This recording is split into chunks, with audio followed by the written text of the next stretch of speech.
Halo cuanmor, ketemu lagi sama aku di sesi analisa teknikal saham.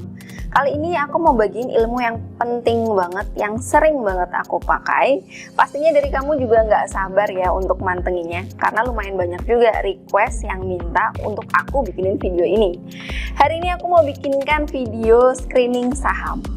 Seperti yang kamu tahu, di channel aku, di Investmore, aku banyak banget ngebuat video-video rekomendasi trading saham. Dan banyak juga loh diantaranya yang tembus sampai ke titik taking profitnya. Ini aku ngambil contoh saham-saham yang aku rekomendasikan bulan Desember ya. Karena tradingnya Investmore itu basicnya ke swing, maka aku rasa kalau aku ngambil Desember itu bakal lebih cocok. Artinya kan ada spare time di sini. Di sini akan kita lihat apakah trading dengan cara Investmore, analisa dengan tekniknya Investmore itu dapat menghasilkan cuan atau enggak.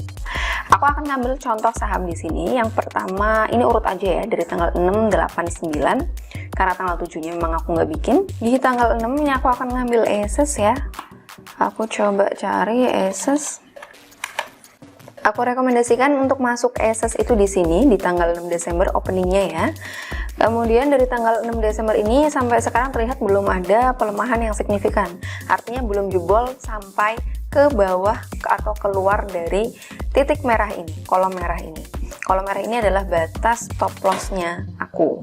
Oke, kalau misalnya nih masih hold sampai sekarang, itu artinya udah cuan 11%-an. Itu untuk ESES. Kemudian yang kedua ini aku akan ngambil contoh dari Arto ya. Arto dari Bank Digital, memang kalau naik itu nggak kira-kira ya si Arto ini. Aku rekomendasikan masuknya kalau nggak salah di 15.100 ya. Di tanggal 8 Desember di sini ya. 8 Desember.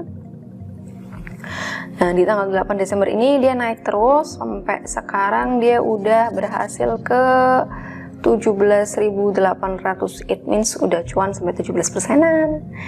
Yang ketiga ini ada apa lagi ya? ESA kali ya. Ini yang aku ambil memang yang naik dan memang naiknya signifikan. Masih banyak lagi yang naik tapi aku nggak bisa sebutkan satu persatu di sini. Dan kalau kamu tanya ada nggak sih yang loss? Pasti ada. Namanya juga trading ya. ESA direkomendasikan itu tanggal 9 Desember ya. Di 9 Desember ini, wow, kelihatan banget ya. Grafiknya naik tinggi kencang setelah nembus titik resistnya.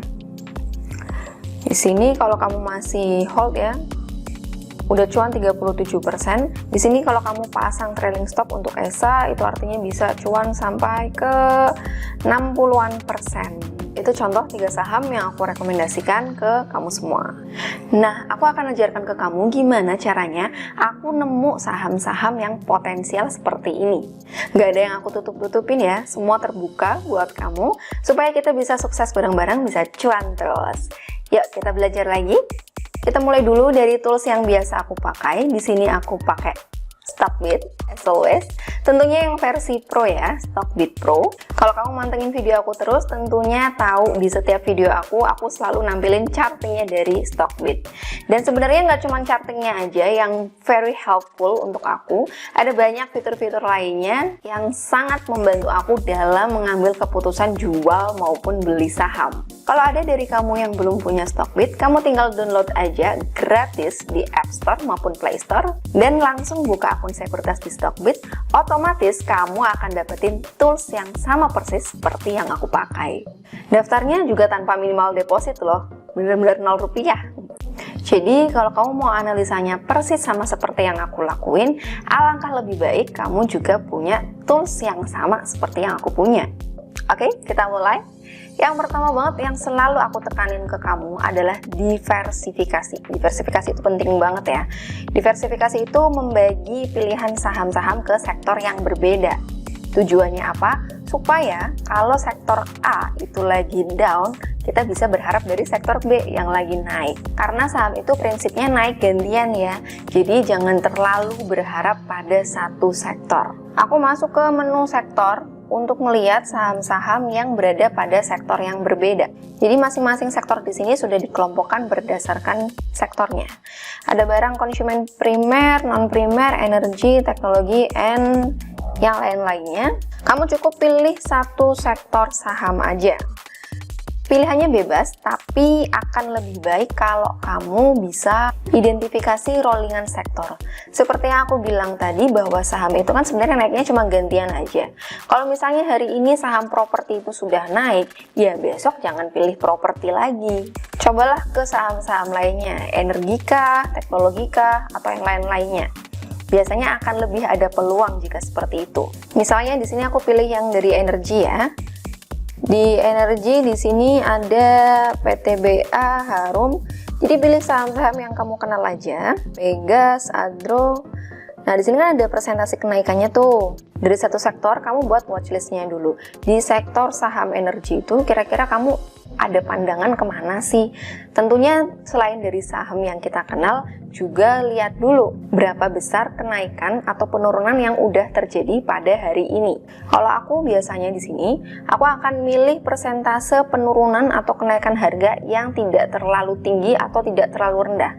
Artinya tidak nyampe ke ERB ya. Misalnya dia baru turun sekitar 1, 2, atau 3%, aku masih berani ambil, tentunya dengan lihat chartingnya ya nanti ya. Contohnya di sini aku akan ngambil saham komoditas dari oil ya. Di sini oil ada ELSA, MNDC, kemudian supply chain-nya ada Akra. Ini bisa diambil kalau memang harga minyaknya sedang bagus. Kalau sedang turun, jangan sekali-kali diambil karena ini komoditas, resikonya seperti itu. Terus kita lihat lagi nih, dari pilihan saham-saham ini, ELSA, MNDC, Akra, kira-kira yang berpotensi itu yang mana sih? Kalau dilihat dari change-nya, persenan perubahannya, MNDC ini udah gerak, Akra ini lagi minus, ELSA malah belum bergerak sama sekali. Kemungkinan aku akan lihat ke ELSA dulu. Oke ya. ELSA. Nah, kalau kamu udah lihat chartnya dari ELSA di sini, kamu bisa identifikasi pola-pola atau candlestick yang mampu jadi reversal pattern ke depan. Selain dari candlesticknya, aku juga nerapin beberapa indikator. Dan indikator yang sering banget aku pakai di sini ada volume, net foreign buy or sell-nya, sama stokastiknya. Kalau dilihat dari volumenya, ini sudah hijau, sudah ada 2 hari, ada akumulasi, tapi memang belum terlalu signifikan. Tapi di net foreign-nya terlihat sudah ada pembelian yang lumayan. Jadi ada akumulasi sebelumnya kecil dan hari ini besar. Lanjut lagi ada stokastiknya. Stokastiknya ini sudah berpotongan, artinya ada potensi nih buat dia naik ke depannya. Dengan bantuan charting dan indikator-indikator yang super powerful ini, akhirnya aku memutuskan untuk bisa beli saham ELSA. Tapi, ada satu hal lagi yang perlu kamu perhatikan, yaitu risk reward-nya. Berapa sih reward yang dapat dihasilkan saham ELSA ini? Apakah resikonya akan lebih besar daripada reward-nya? Tentunya enggak, kita nggak akan milih saham-saham dengan resiko yang lebih besar. Ngapain resiko tinggi-tinggi tapi rewardnya cuma kecil aja. Dan di Stockbit ini ada fitur yang namanya perhitungan risk reward. Oke, masuk aja ke fitur ini di Prediction and Measurement Rules. Kemudian pilih yang long position. Tentuin kamu mau masuk di titik berapa. Contohnya di sini aku akan ngambil harga terakhirnya ya di 276. Oke, klik jeder. Di sini perbandingannya yang default tertampil adalah 1:1. Kamu bisa tentukan itu, bisa dimodifikasi kok. Tentunya yang namanya trading, kita pasti pengen rewardnya itu yang lebih besar ya. Kita bisa sesuaikan kok untuk nilai ini. Kalau kamu adalah tipe orang yang tidak suka mengambil resiko terlalu banyak, mungkin kamu bisa tempatin di sini ya, di resiko 2,7%-an aja. Kemudian rewardnya itu kamu akan ambil di sini nih, di MA 100-nya.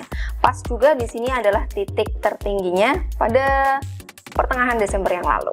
Oke, berarti kamu ada potensi risk rewardnya di sini adalah 1:2,5. Atau kalau kamu adalah tipe yang bisa nahan resiko, dalam artian kamu bisa nahan jika terjadi penurunan, kamu bisa tempatkan resikonya itu lebih rendah lagi ya. Di sini ada support selanjutnya di 260-an.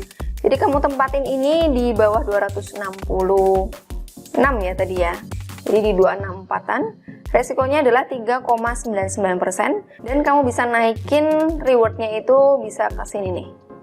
Ke area 300. Jadi ada potensi lossnya 3,9%, tapi potensi cuannya itu sampai ke 8,7%. Cuma gitu kok cara analisa trading dari Investmore. Itu tadi contoh yang komoditi ya, kamu bisa nyobain ini ke properti, atau juga ke financial, bisa juga ke konsumen barang-barang retail, or anything yang udah tersedia pastinya di Stockbit. Tentunya semua bisa kamu nikmatin kalau kamu punya akses dari Stockbit Pro. Jangan lupa download aplikasi Stockbit. Di sini sudah aku cantumkan linknya ya. Tinggal kamu buka aja dan nikmatin layanan Stockbit Pro gratis.